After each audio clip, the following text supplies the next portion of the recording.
All right, so in this last tab, we have the explicit formula to find any term within our sequence for geometric sequences. So this is very similar to the one that we did with arithmetic, with a few changes to it. So n is still going to represent the nth term, or the number of the term that you are solving for. And what I'd recommend is you grab some colored pencils or markers and you can color code this to make sense for you. So n is going to represent the nth term. In a couple minutes, you're going to be asked to find the 12th term in the sequence. So then n would be substituted with 12. A of 1, this is still going to be your first term in your sequence. So you can color that a different color. I'm just going to do this quick.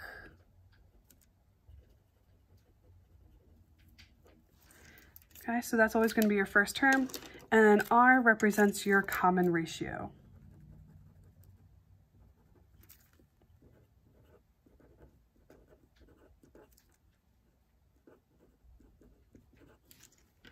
Okay, so if we look at these two examples at the bottom, we are asked to to write an equation for the nth term of the sequence. So looking at this first set of numbers in our sequence, we have 2, 6, 18, 54. So our first term is 2, and our common ratio is times 3. So our common ratio is 3. So if we were to write a generic equation, it would be a sub n equals 2 times 3, and then our exponent is actually n minus 1. So that's what that would be. Over here, we have 27, 3, 1, and so on. So our first term is 27, and our common ratio, our numbers are decreasing, which means that our common ratio is going to be a fraction. In this example, it is 1/3. So this would be a sub n equals 27, because that's our first term, times 1/3 to the power of n minus 1. I'll zoom in for you guys. Okay. So down here, we are asked to find the 12th term in the sequence. Ignore that, I don't know what that is. So what you're going to do is start by finding or identifying your first term. So 2 is our first term. Our common ratio is 3. So what we can do is we can actually use the same colors from what we color coded at the top. So we are trying to find the 12th term. So this would be a sub 12 equals our first term, which is 2. And that is being multiplied by the common ratio, which is 3. And that is being raised to the exponent of 12 minus 1.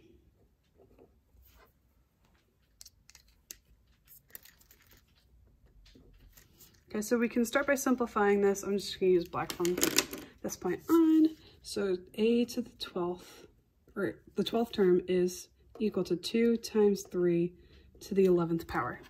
Now here's how you type that into your calculator. I'm going to start by doing 3 to the 11th power using my order of operations. So you're going to hit 3, and then this button above your division symbol, which is your caret, and then the exponent. So it looks like 3 to the 11th power, like that. So I can take that number and I can multiply it by 2, and I get this number. So this would be the 11th number, or sorry, the 12th number in my sequence.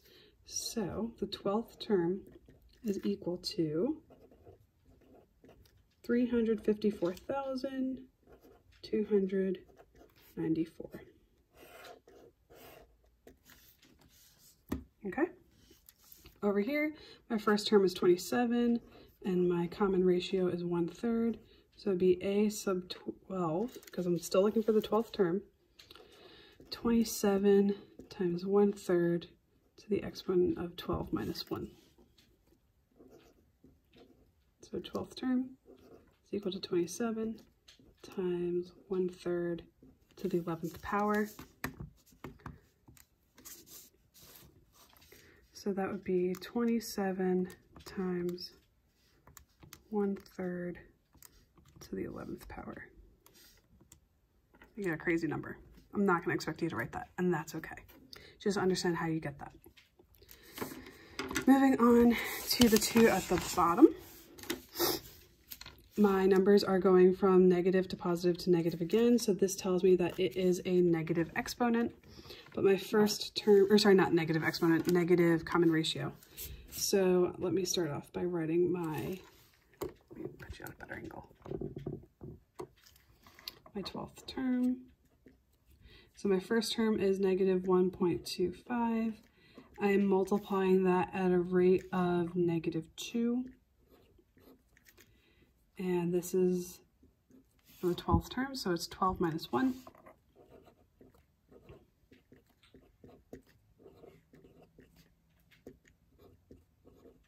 So all I'm doing here is rewriting my equation, but simplifying my exponent. So 12 minus 1 is 11.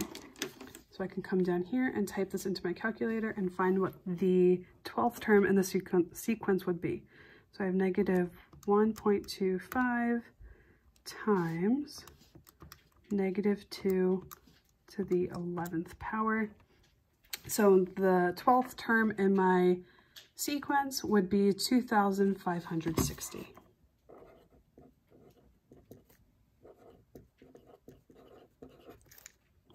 We have one more, then we're done.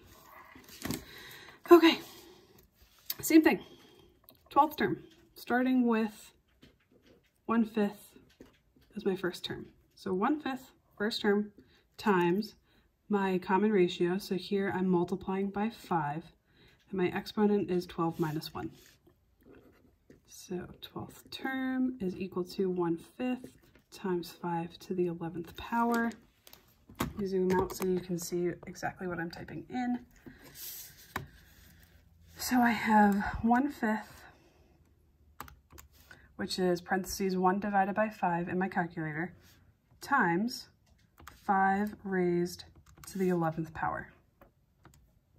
Hit enter, and I get that the 12th term in my sequence is equal to 9,765,625.